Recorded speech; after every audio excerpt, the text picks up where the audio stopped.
Hey listeners, Eliza and I are gearing up for a road trip through Southern California. We're exploring off-the-beaten-path food and drink spots and discovering how the state grows its incredible produce sustainably.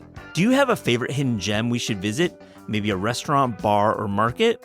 We'd love your recommendations from San Diego to the San Gabriel Valley. Write us at hello@tastecooking.com to share. These special episodes, brought to you by our friends at Visit California, drop in late January. Stay tuned.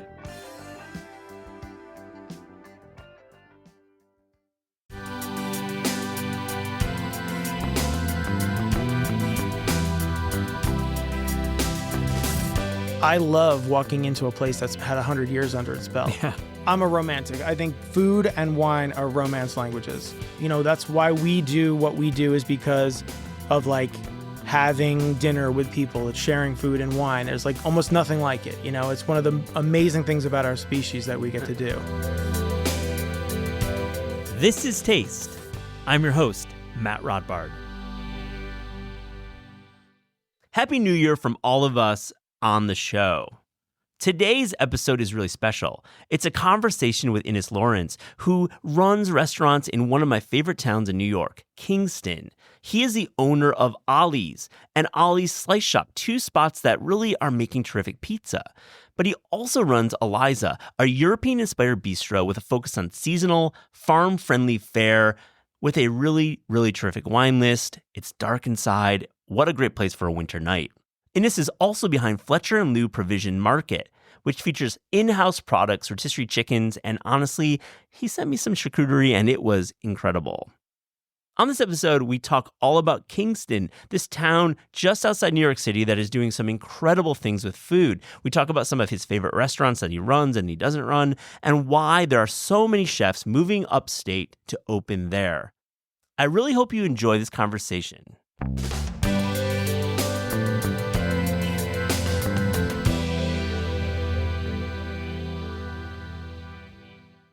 Innis Lawrence, welcome to This Is Taste. It's great to finally meet you. How are you? I'm doing well. Thank you so much for having me. Buddy, I have been a fan of your restaurants in Kingston and the surrounding areas, High Falls, for as long as I've lived upstate. And we can talk all about it, but I want to get a sense of your background.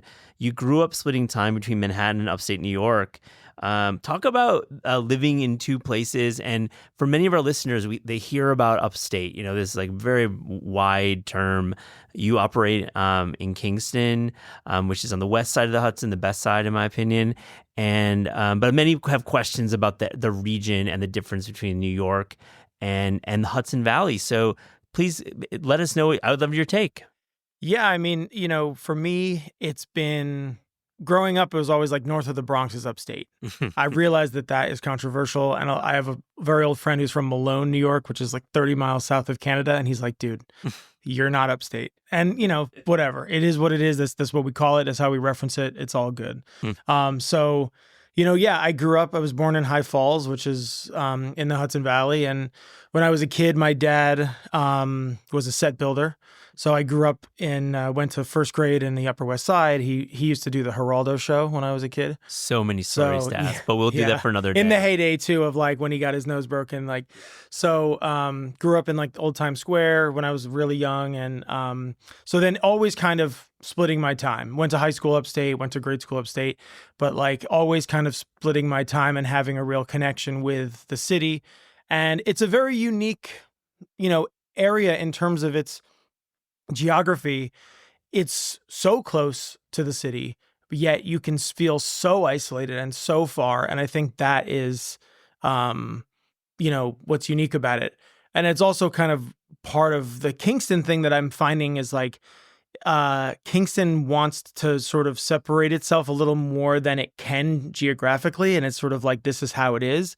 And I think they're still coming to terms with that. We'll talk more about that later. Yeah, we'll get into Kingston. Yeah. But it's an incredible area. You know, it's like, it's obviously beautiful, love living there. And it's having a great food scene. And it has for a really long time. But it's, as people leave the city, as people need to, you know, just financially be able to open restaurants they want, they, you know, we Kingston's been an area that people are choosing, which is Yeah. great. What's the proximity to New York City? How do you like to explain it? Because I think that geographically, there's towns like Hudson that are much further Yeah. up there, but Kingston is relatively close. How do you like to explain it? I kind of think about it as like Newburgh, New Paltz, Kingston, right? Like when you're driving or in the bus, you're on the thruway and you're hitting Newburgh exit, New Paltz exit, and then Kingston. And then north of Kingston is pretty much, there's obviously a ton up there too. That's awesome. I don't get past Kingston much these days because of just work, but that's kind of how I think about it. And it's like an hour and 40 to New Paltz and, another 10 minutes to Kingston. Yeah. From the city. Yeah. Yeah. And how close it is. Wildly close. Wildly close. And then if you go north, you're into the Catskills, and that's a whole another vibe up there. And, Totally. And great restaurants. I'm hoping to have some Catskills chefs on in the future to get into that. But totally, the whole upstate region is experiencing extreme boom. Myself included, many have moved up there full time. Yeah, and we find it when it's kind of a hidden secret. Talk about that a bit. Yeah, I think that's interesting about the area. I think it's hard not to talk about it. Currently, is like the pandemic did very interesting things for the area. We all probably read the articles about the mail forwarding and how it was like more mail was forwarded to like Hudson and Accord, towns people probably never heard of, than anywhere else in the country. Yeah. And so when we opened, the first restaurant, Ollie's in High Falls, we started it pre-pandemic and then the pandemic happened and we just like had this massive influx of people. And I would say I like to think about 50% of those people have stayed full time. It's generally people with kids my age, with Ollie, my daughter, she's 7. I found that people that had like high school age kids, they moved back to the city when school came back. But the people who would be having kids like in grade school stayed full time because the public schools are getting really good and there's a lot of really great schools. There's private schools and alternative education, but that was a really interesting time from growing up there to just like this massive influx. And it has its other double-edged swords about housing and availability, just all of those things. But it's been a really interesting time for the area because of that. Yeah. What's it like growing up in High Falls? What's the food like there? Well, High Falls was actually is kind of only a food town. Yeah. It's incredibly small. Most famously, the Depew Canal House in High Falls. John Novi was the chef there, and when I was young, it was still open. He actually opened this really great pizzeria in the basement of it. The building is now the Depew Canal Museum. So it was an incredibly historic building. It's kind of always been a restaurant town. Like there's only maybe 10 or 12 buildings. It's a really small town, and usually 80% of those are restaurants. I know. It's you drive through and it's quick, but you've got Ollie's there with the giant backyard, and we'll talk about your pizza style there. Tremendous pizzas. But then you've got like a few other restaurants and bars in the area, and you're just up the street from New Paltz and then of course Kingston. Let's move on and talk about Kingston. I feel like before we talk about Fletcher and Lou, Eliza, and Ollie's, your establishments and what you're building there, I'd like to get a sense of some of the other businesses, the restaurants, the bars. I have my favorites that I've been to. There's some new ones that I have not been to, but I've been singing the praises on the show for a long time. Kingston is probably the most interesting food city in New York right now. In the Northeast, there's just so much talent and diversity up there. Talk about the actual community of chefs and restaurants operating right now. I mean, that's one of the things I love about it is that it's a really strong community of service industry people. Kingston is the right size city where it's got multiple districts. It's got 4 main districts. It's got the big box store zone, the Stockade, which is sort of the old district, first capital of New York, tons of history. Then it's got Midtown, which is where Eliza, Fletcher and Lou, and Ollie's Slice Shop are. And then it's got the Rondout district where I have Kingston Wine Company down there. And, Brunette, I love to go down there. There's a lot of great shops in that area. Rosie General. Yeah. Anthony's doing an amazing job. And then, Cleo and the Stockade is great. Mirador just opened right down the block from us, and we've known Nick for a long time, buying wine from him. They're doing an amazing job. So it's just the restaurant industry is just like camaraderie. That's one of the Yep. best things about it. And it's like, yeah, like you text, another chef and you're like, hey, can I get some receipt paper? We're at whatever, anything like, hey, they were just away in Spain for a minute and, they needed some bocaronas. We're like, yeah, like for sure, whatever. It's just like that camaraderie and like lack of competition. And, on paper, like we're in a relatively isolated area to a degree, like, but that has been breeding more camaraderie than like competition. Yeah, I love that. That's what that means so much to me because, this industry is hard, and like having the support of people around you is like kind of what helps you get through it. So let's talk about Anthony Sasso at Rosie's General. I think that he's such a talent. Many know him from his work in New York City as a chef specializing in pastas and just tremendous talent. But he's opened up this all-day cafe. I've joked with Anthony before, when are you going to do dinner? Yeah. Talk about your take on Rosie's. I mean, I love the place. I mean, it's right down the street from the wine shop. And it's like, again, even it's big enough where like, when I'm in Midtown so much and I don't get down to the waterfront. Yep. As soon as I'm down there in the wine shop doing stuff there, I'm automatically going there, I love what he's doing there. And I think he's really found his groove in the last, 6 months. And it's just like consistency and I don't know. I love it. And he's from Kingston. Yeah. I mean, he's local too, which I love. It's like more people that, realize they came from an awesome town, do what they do in the city, get some chops, whatever, and then move up there and do their thing. And it's awesome to see. We've got Mirador Sherry Bar doing Northern Spanish tapas and just a lovely place to hang out. Totally. Lots of light. Tell us a little bit about your take on that place. Yeah, love it. I mean, love that they're just down the block. Nick and Harry did an awesome job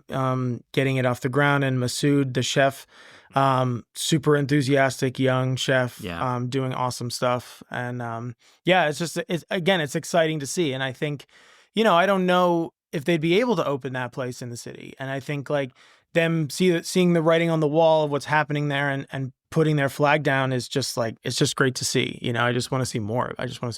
We have a lot of chefs listening to the show, folks who maybe operate in New York City or Jersey or the tri-state. I mean, is there space for more restaurants? Are you feeling there's a capacity to open there? And with this demand and with all the folks moving there and all the weekend travelers, we're recording this in October. And I mean, I think of the region as being 3-season.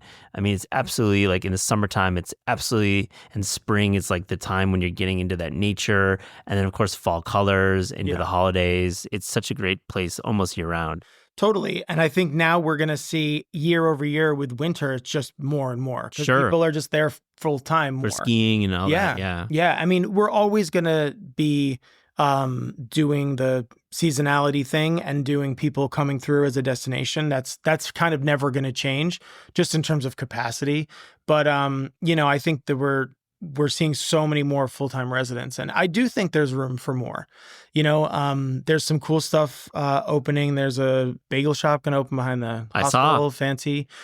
She's been cooking in our kitchen. She did a couple pop-ups of Fletcher and Lou. She just did the Bagel Fest and she cooked in the Fletcher and Lou kitchen for that. And cool. So yeah, I mean, I think there is more room. I think, and I'm not sure that everyone would necessarily agree with that. I think that the world needs to get a little easier in terms of the restaurant scope. Yeah. And then, we need customers. They need to be able to pay real prices for our food.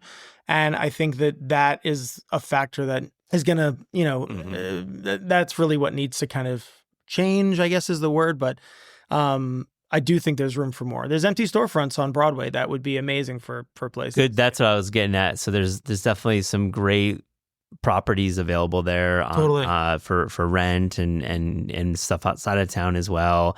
And I love that you've been able to share more about the city. And I want to talk about your own businesses because there's so much to say. Let's start with Ollie's. You opened in High Falls, and I think right away, folks who really love pizza understand that there's a really special thing happening here because I think it's terrific pie. Underrated, if you ask me, when you talk about pizza in the region. It doesn't maybe get the press it deserves because it's such a fun hang.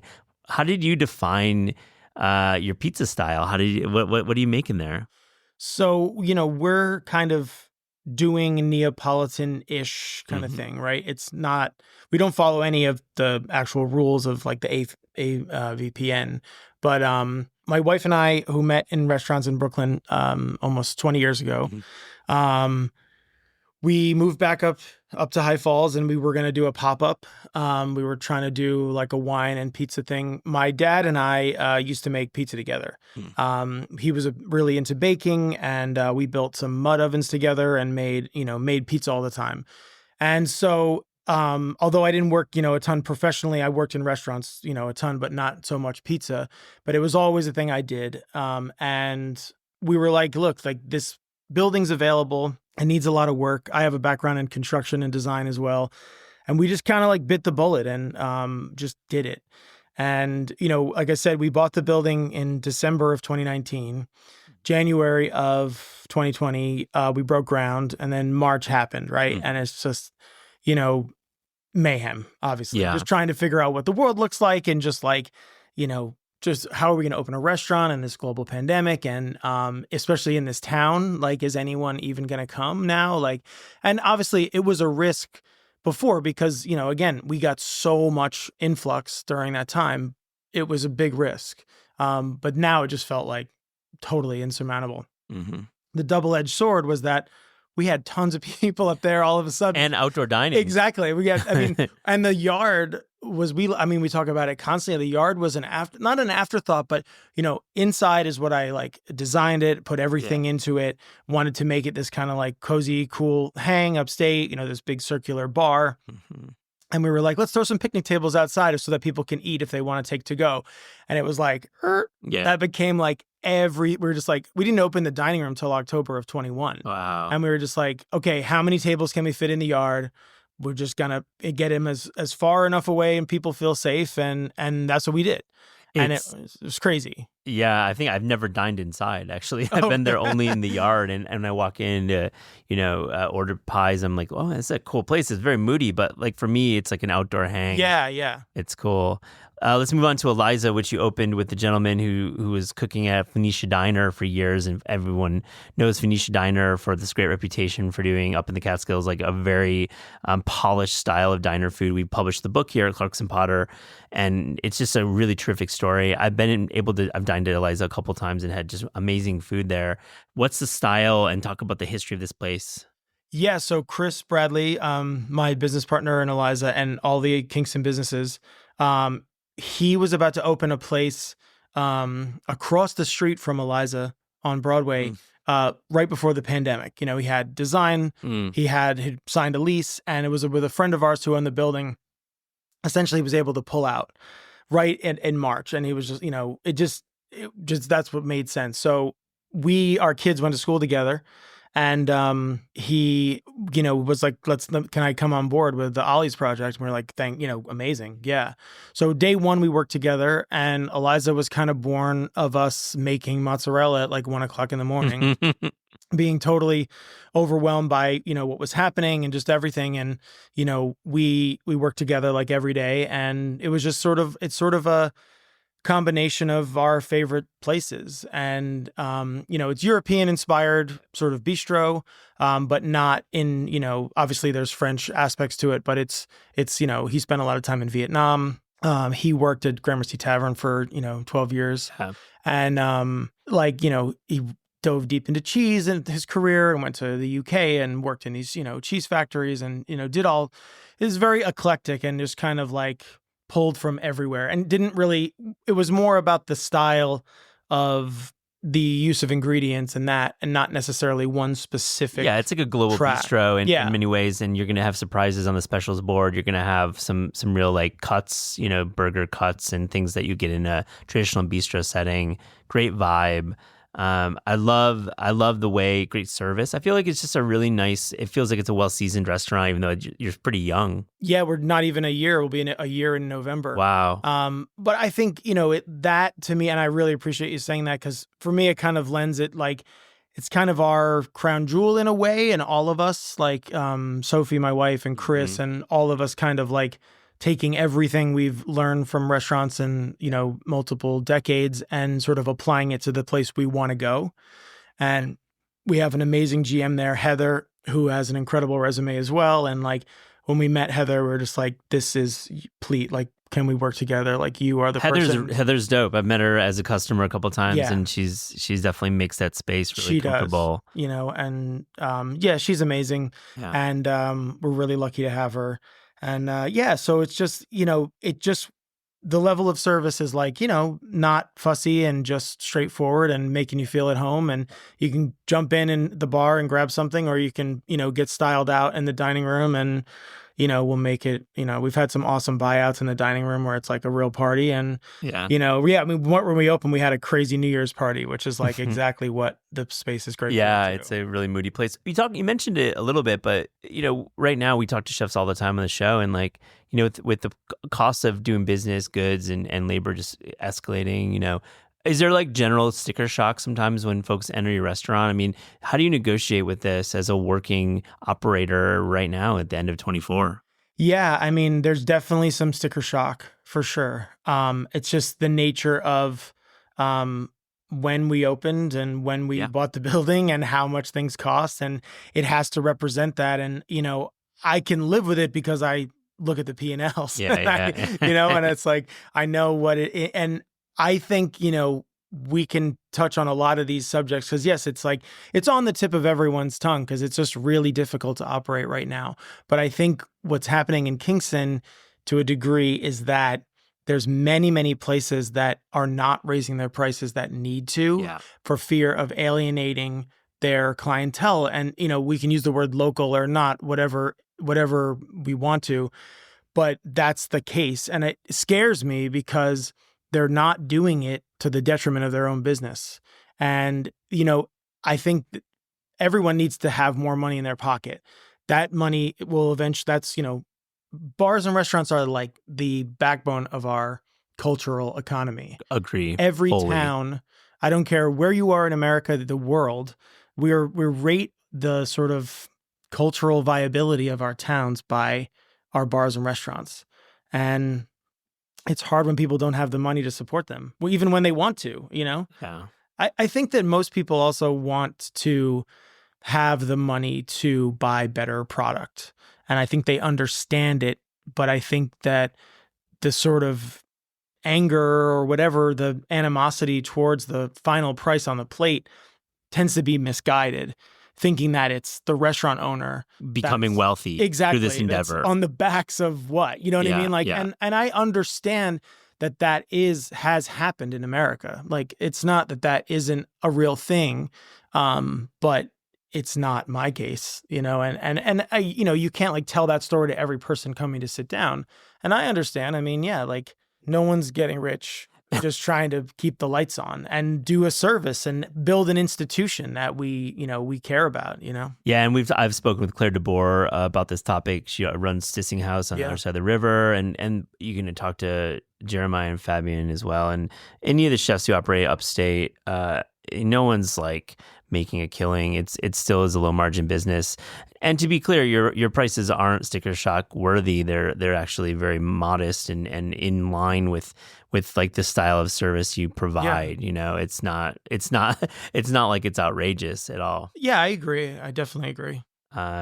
Fletcher and Lou next door is your butcher shop with a lot of ambitions, and we talked to a lot of CPG founders, and you yourself are one. You've launched a line of seed crackers, and I just think the vision that you have is tremendous. I mean, you have you're operating these great restaurants, and you have a wine shop, and you also now are selling products. I think it's really smart. How did you decide on this model of doing, you know, launching CPG and also having a really tremendous, charcuterie program there too? Well, so Chris is very old friends with Julian Shapiro, who's our other chef partner, and he's the chef of Fletcher and Lou. His parents are French. He's French trained in charcuterie making, and he was running a farm and butcher operation in Cutchogue. On the North Fork, and he was looking to leave, and we said, look, let's try to make this happen. The building presented itself as something that could house all three of our visions with being symbiotic. So the idea is that we take in whole animals and other things through Fletcher and Lou. Julian butchers them. primals go to the restaurant for the grill, etc. And then there's tons of value add stuff. I mean, fresh sausages, charcuterie, pâté and cru, all all this stuff. And Julian's, I mean, truly a maniac, an incredibly brilliant chef. And so it's this really interesting relationship between all the businesses. And, they make sausages and meatballs for the slice shop and for High Falls. And, we use everything. And that's also kind of like why we I do believe the prices at Eliza are reasonable, especially for what they are. For sure. We're using New York farms. We're getting pigs and cows from New York. So again, it's like the Hudson Valley has its own supply chain, which is great.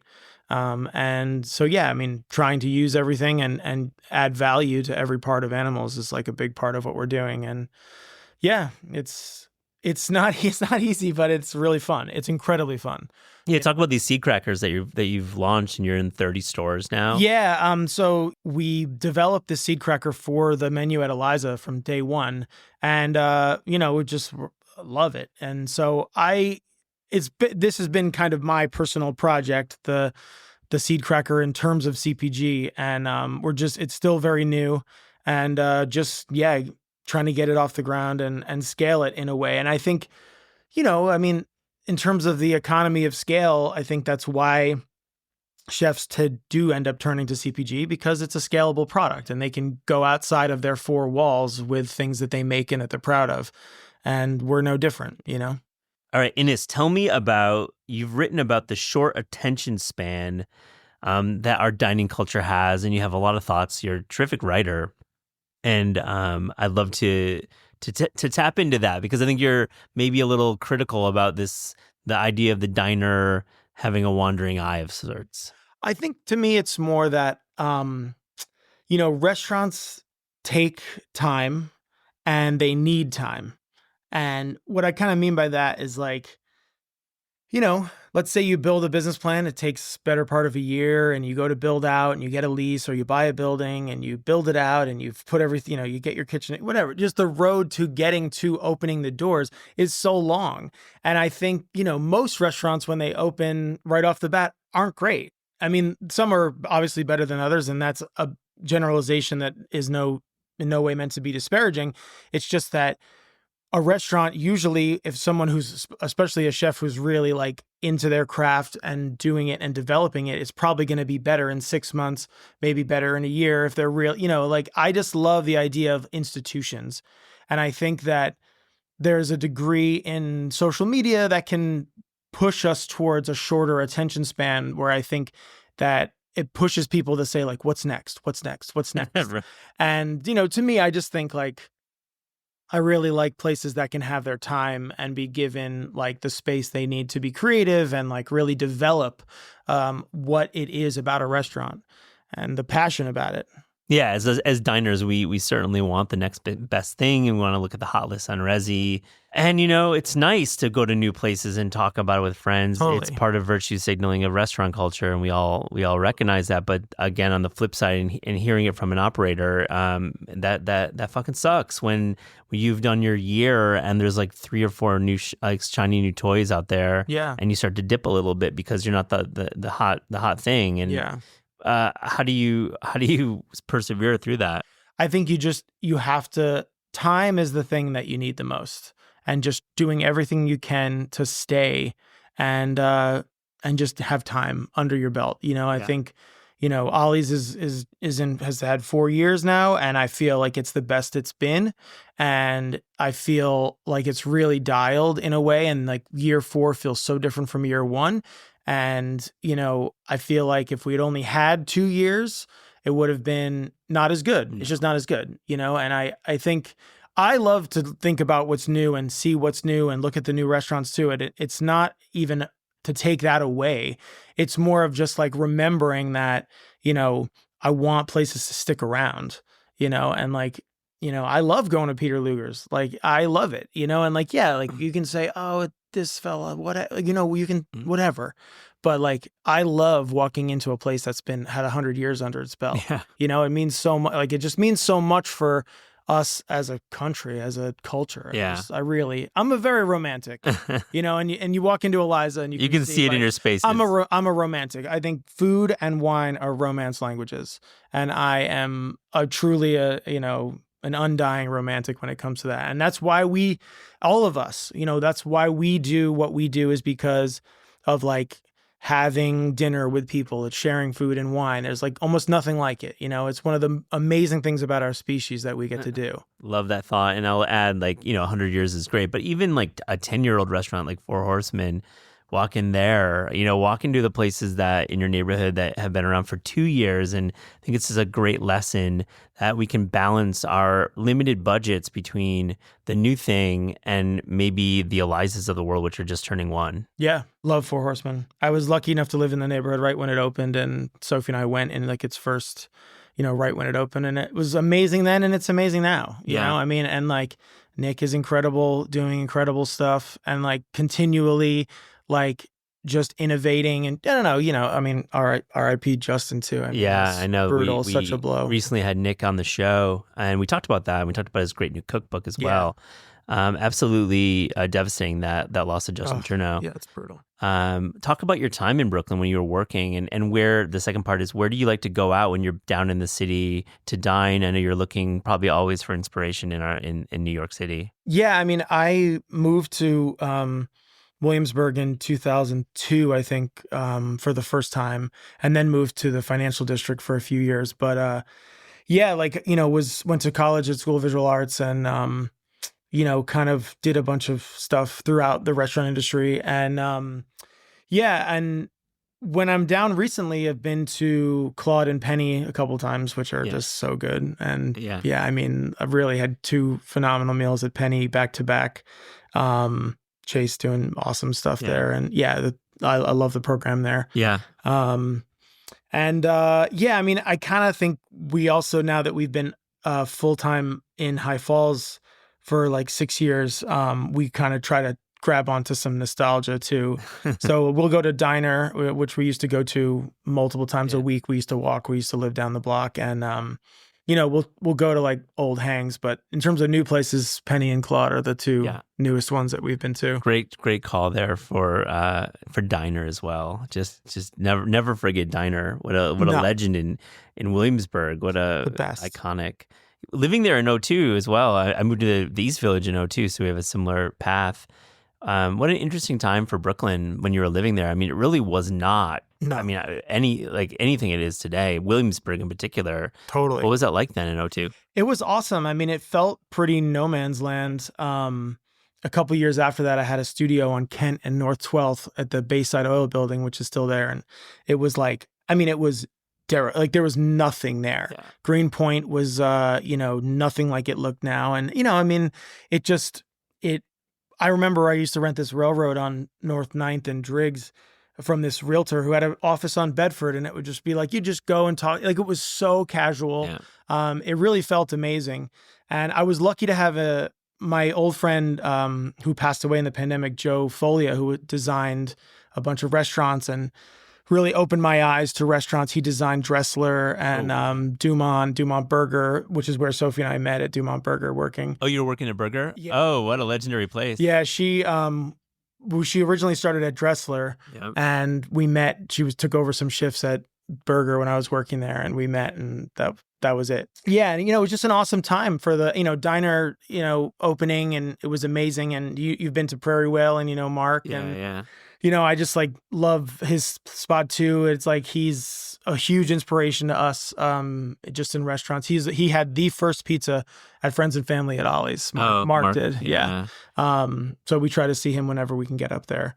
It was a really exciting, interesting time for restaurants. And in that way of when you go to places like Kingston or Austin 10 years ago, when the barrier to entry was realistic, so you could open places and take chances and just do cool stuff. And you picked up on my thread when I wanted to dive into Brooklyn in 2002, because I see a lot of similarities in Kingston right now. And I think we're only an hour and a half from New York City, and there's this amazing city there that has what you just outlined, a great community and room for more. And it's tremendous to see this parallel and perhaps more folks moving up. Yeah.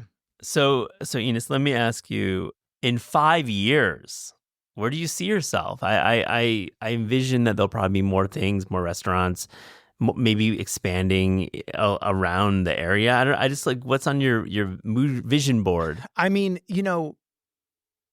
right now, I feel like doing this for the next how much I have on my plate feels like, I think the seed cracker thing will grow for sure. But I feel like I hope that it's hard. There's a lot of like the reality of operating that is difficult to think about adding more. So for now, my answer at this moment is just 5 more years of this, and Eliza being 6 years old at that point, and Ollie's being almost a decade. That's all I really want, is to like continue to support our staff, continue to have great people to work with, and continue to have customers who love what we do, because we're very loved in the area, and it feels really good, and like it's really keeps us going, and it's exciting. I love it. I think that's such a great response. And I kind of figured you'd say something like that because you do have a lot going on and you want to grow community. Yeah. What concept could work in Kingston that isn't even close to being on the map there? I mean, you think about the community in the surrounding area, folks moving up from the city, people moving there from all over the country. I know, talking to friends, there's a lot of Californians who move from Southern California to the Hudson Valley. It's like somehow there's a route. There's maybe similarities between the two in terms of just like being close to major metropolitan areas and having great restaurants. But what are some concepts that you feel like the city could have? I mean, more great Asian restaurants. Prit, who is the sous chef at Eliza, does a Thai pop-up once a month at Eliza on Thursdays. And, it's just when you're tasting her food, it's very regional and it's incredible. And just like, okay, like we need more Thai food there. Like we need, there's Asian food there, but it could definitely be an incredible Szechuan place would kill it, because I think still when you move up there full time, there are flavors that you miss that you sort of take for granted down here. And, going to Flushing and wherever, just, it's way more accessible here and it's not there, even for being so close. Yeah. So that's like the first thing. I also think more California style cuisine, because we have similarities with our agriculture in terms of using fresh ingredients and more like quick service sort of California style stuff, I think would definitely work. Yeah. Those are the things that come to mind for sure. I have to call out Ang's and shout out this legendary restaurant. My colleague Jen Sitt here at Clarkson Potter, she's an editor here. Her family owns Ang's. And she worked there growing up, and I can't let this conversation go without mentioning this restaurant. Talk about you grew up in the area as well, how this restaurant has been part of the community. It's an incredible story, and like Jen, it's just an incredible story of her family coming up, and her father took over the restaurant from working there and came as an immigrant, and it's amazing. The building's incredible, has the best neon you've ever seen. It says chop suey on this it's incredible. Yeah. And the only problem now is that I don't believe they opened the dining room post COVID, but he is like an international pigeon flipper. And the whole dining room is full of these trophies of his pigeon trophies, and it's mind-blowing. And then you ask him or Jen's mom, and they're like, "Oh, this is just what won't fit in the house," is the answer you always get. And it's incredible. It's such an institution. I love it there. The only thing is when you go there, make sure you order it spicy, because he's been cooking for white people for too long. Yeah. You gotta have those little special touches. You gotta just be like punch it up for me, because I've been in there multiple times, and the older white people are like, "Ooh, like this is spicy," and you're like, "No, this is not spicy." Like you think ketchup is spicy, this is not spicy. Yeah, but Ang's is terrific. I'm glad you could mention that. On This Is Taste, we ask guests about their discerning taste. So to close this interview, here's a little rapid fire, fast and furious taste check. Are you ready? Okay. The best fruit Strawberries, local strawberries from the Hudson Valley. Oh my God, this season's been good. I think also for stone fruit, it's been good, and it hasn't Amazing. always been that. Like last year's stone fruit was not good. Yeah. Do you go up to Rose Hill or wear the hat? I don't go to Roseville. I'm a Goshen Friday Farmers Market loyal supporter, and that's where I get my fruit typically. I go to Rose Orchard a bit as well. Cool. And I love, I mean, the apples. Let's just go a little bit. Totally. I mean, that's the thing is like the apples, the strawberries, stone fruit, the cherries at Rose Hill this year were unbelievable. Yeah. They've got like 20 varietals. It's incredible. It's really unique for that area. The donut peaches this year were insane. Really, really good peaches. Yeah, it was last year was a terrible year with the weather for stone fruit. Yep. So many farms lost so much of their crop and some lost like 100%. So it's nice to have a great year like this. Yeah, this year's been really good weather-wise, and let's just knock on wood that we have future great years. Yeah, I know. It's definitely changing since when I was a kid. The winters too, no snow anymore, really. When in the late 90s, it was like 10 feet of snow regularly. Yeah. So, yeah. Yeah, New York it's like a rainforest too in the wintertime. Yeah. It can be really rainy all of a sudden. Totally. I know talking to longtime residents, it wasn't always the case. No, not always the case. The worst vegetable. This is tough. I love vegetables. Yeah, I don't know. I mean, I was thinking some root vegetables that sort of are less flavorful, that are harder to work with just because they need more seasoning, but like they're all kind of. You're taking a pass. I'll let you take that pass. I also like in the Hudson Valley, you walk through the farmer's market, it's endless. The vegetables are so good. Yeah. And I think, I love to eat meat. Obviously, I brought you basically entirely packages of meat. Incredible. But, the vegetables up there are incredible. So I don't mean to take a pass, but I do. No, you took a little pass. And I'll mention the pate en cru that you brought me from Fletcher and Lou. Oh my gosh. To see pate en cru anywhere is incredible. Yeah. Such a difficult thing to pull off. And check it out if you're in the area. If you need to do a little entertaining up in Kingston, you're rented your Airbnb, you want some charcuterie, go pick it up. If I could also briefly plug, I would say if you're, please join the Kingston Wine Club. Oh, cool. Because that's there's a lot of conversations, and I'm sure you can have, and we could have multiple podcasts just about the state of the alcohol industry, and sort of what's happening with it, and the backlash through the WHO of, saying that alcohol is just not good for you ever, anytime, no matter what, which I disagree with, obviously. But if you're going to drink less, drink better. And wine is something that is really getting its heyday in terms of just low intervention. And we have an amazing club at the wine shop. So good note there. The best dessert. Sticky toffee pudding, I think, is probably my favorite. And yeah. It's on the menu at Liza? It will be again. Yeah. We had it there over the last fall, and we're going to have it again. Restaurant you're most excited to visit in the world? Monk in Kyoto. Yeah. That's a model that I think is amazing. Japan is my favorite. I love Tokyo is my most inspired food city, and that's a place I'd love to go. What is it, Kiseki, or is it what's the style there? Do you know? It's I think it's just a tasting menu, and pizza's part of it, obviously, but I think it's just counter, and they just do kind of omakase. Your favorite cookbook of all time? I think the first Joe Beef cookbook. Yeah, good one.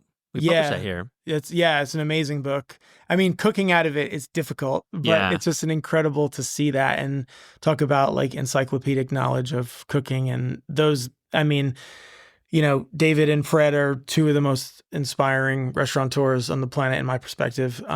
So huge respect for everything they do. Yeah, I see some similarities between Quebecois and Montreal cuisine and what you're building up in Kingston. I think there's, doing special events, obviously having nature and the seasons dictate. Winter, of course, Montreal is pretty famous. Yeah, I mean, Joe Beef was a big part of our conversation when opening Eliza. I love that. Style of service too, wine and things like that. Last one, your favorite sandwich? Currently, any sandwich at Fletcher and Lou. We do one a week, and Leo, incredible sandwich, incredible cook, makes amazing sandwiches. Historically, probably the scuttlebutt at Salty. Oh, yeah. Which is, Salty is one of my favorite places ever. And who I'd mentioned before, Joe Follier, he designed it. Designed and I Salty. lived right around the corner from it when it opened. And yeah. That design was epic, and I think we wrote a story about the Scuttlebutt on Taste. I'll have to look back, like a remembrance. What a legendary restaurant! It's the best. It's the best. Joseph had all this design. He did the bread alones upstate too. Yeah. And like hanging everything using gravity as a design tool, and that place was just so simple, so perfect, and we ate there constantly. Did you ever have the Indian thing they would do at night sometimes? No, I never. These, like, random pop-ups. Like they were just all so talented, and I don't know. He was just Caroline is the chef. What's the chef? Caroline, yeah. And she's back with Andrew's group now, and just super inspirational and happy to lucky to be there for that time and know her, and really inspiring. Innis Lawrence, thank you so much for joining This Is Taste. My pleasure. Thank you for having me.